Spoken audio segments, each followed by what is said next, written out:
গোসাইপুর তৃতীয় খণ্ডে ব্রহ্মপুত্র অক্সিজেন প্ল্যান্টের উদ্বোধন। বরাক উপত্যকায় অক্সিজেনের চাহিদা মেটাতে সেলিম উদ্দিন লস্করের উদ্যোগে উধারবন্দ সমষ্টির গোসাইপুর তৃতীয় খণ্ডে ব্রহ্মপুত্র অক্সিজেন প্ল্যান্টের উদ্বোধন করা হয় বুধবার। এদিন ফিতে কেটে আনুষ্ঠানিকভাবে অক্সিজেন প্ল্যান্টের উদ্বোধন করেন উধারবন্দের বিধায়ক মিহিরকান্তি সোম, কাছাড় জেলার বিজেপি সভাপতি বিমলেন্দু রায়, সংখ্যালঘু বিভাগের চেয়ারম্যান আমিনুল হক লস্কর সহ বিশিষ্টজনেরা। অতিথিদের বরণ করেন অক্সিজেন প্ল্যান্টের কর্মকর্তারা। অতিথিরা বক্তব্য রাখতে গিয়ে বলেন, এটি একটি ভালো উদ্যোগ। এই অক্সিজেন প্ল্যান্ট হওয়াতে আশেপাশের হাসপাতালে অক্সিজেনের প্রয়োজন মেটাতে সহায়তা করবে এবং যে কোনো অপ্রীতিকর ঘটনা মোকাবেলা করতেও সহায়তা করবে।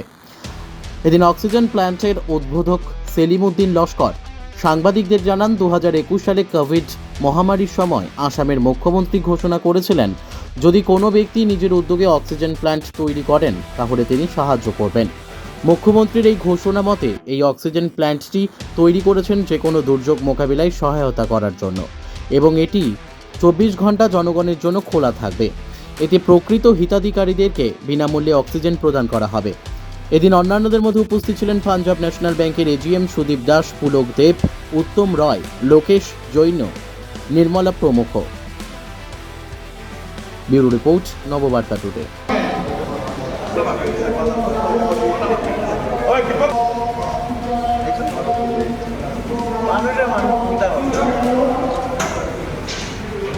ব্রহ্মপুত্র অক্সিজেন প্লান্ট এটা অত্যন্ত জরুরি এত অঞ্চলের জন্য, কারণ প্রায় বড় বড় শহরগুলোতে এগুলো অনেক প্লান্ট হয়েছে, কিন্তু এই প্ল্যান্ট আমাদের এখানে হওয়ার জন্য আমাদের প্রত্যন্ত এলাকা আমি মনে করি, এবং এখানে আমরা সেটা ক্রাইসিস আমরা করোনা মহামারীর সময় দেখেছি।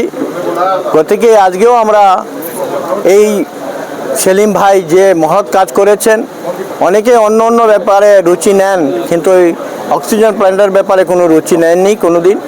ওনাকে ধন্যবাদ জানাই এই জন্য।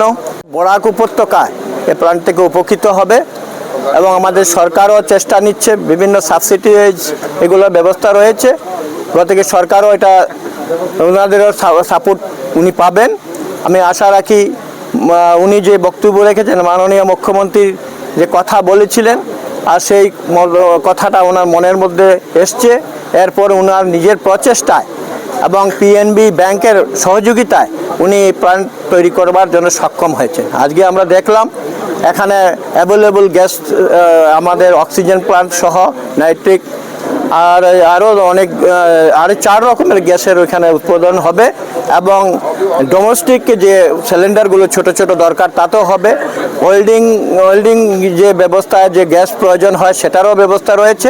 আশা রাখি আমাদের এলাকা অনেক উপকৃত হবেন। ধন্যবাদ। সেলিম আহমেদ লস্কর, আমি ব্রহ্মপুত্র কংক্রিট ইন্ডাস্ট্রির প্রোপাইটার। আমি 2021 সনে মাননীয় মুখ্যমন্ত্রীর একটা পেজ দেখলাম টিভিতে, যে কোভিড-19-এর সময় যে উনি ঘোষণা করেছিলেন যে আমরা যদি কোনো মানুষ আসামের ভিতরে যদি অক্সিজেন প্ল্যান্ট করে, তখন কোভিডের পিরিয়ড ছিল, অক্সিজেনের খুব ক্রাইসিস ছিল, তখন দেখা গেছে আমি নেটে দেখছি, দেখার পরে এটা আমি চিন্তাধারা করছি যে আমি একটা প্ল্যান করতাম। যদি মুখ্যমন্ত্রী এই প্রজেক্টটা এরকম সাবসিডি স্কিম ছাড়া করতে হইলে আমি হয়তো করতে পারলাম না হয়। তাতে অনেক সাবসিডি, অনেক ফ্যাসিলিটি বা অনেক সহযোগিতা সরকারি অফিস থেকে পাইছি। এটার লাইসেন্স 2টার সরকার থেকে লাগে, গভর্নমেন্ট অফ ইন্ডিয়াও লাগে, গভর্নমেন্ট অফ আসামেরও লাগে। এটাতে আমি খুব সহযোগিতা পাইছি। আর মুখ্যমন্ত্রীর এই পদক্ষেপের লাগিয়া বা এটা দেওয়ার লাগিয়া আমি উপকৃত হয়েছি, আর এই সরকারের লাগিয়ে আমি এই স্কিমটা পাইছি।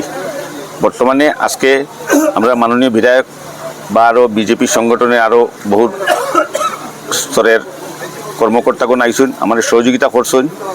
আজকের থেকে আমার গ্যাস প্ল্যান্টটা চালু করলাম। আগামী দিনে আমি medical oxygen, commercial oxygen, nitrogen liquid এগুলো আমার এখানে পাইবা। আমি মুখ্যমন্ত্রীর এই সাবসিডির পদক্ষেপে গিয়া আমি চিন্তা করছি, অনেক সময় গরিব মানুষরা অক্সিজেন পায় না, কিন্তু আমি চিন্তা করছি গরিব মানুষ যেহেতু অক্সিজেন পায় না, এটা সুযোগ সুবিধা পায় না, গরিব যে প্রকৃত গরিব হইব আমি কিন্তু তারে এই সিলিন্ডারটা ফ্রি দিতে তাহমু, 1টা 2টা 3টা পর্যন্ত আমি তারে দিতে প্রস্তুত আছি। বিশেষ করিয়া ভারতীয় জনতা পার্টির সরকার থাকার লাগিয়া আমি এটা পাইছি, এটা আমি কৃতজ্ঞ প্রকাশ করছি। এটা বর্তমানে তো 24 ঘন্টা থাকবো, যোগাবো, মানুষের নক করব। কেউরে যদি নক না করে আমার পার্সোনাল নম্বর নিয়ে দিত, অন্তত পক্ষে 1 বছর আমি নিজে সার্ভিস দিব, এরপরে আমি অন্য কেউরের হাতে দিব। এর আগে আমি অন্য কেউরের হাতে দিতাম না এটা।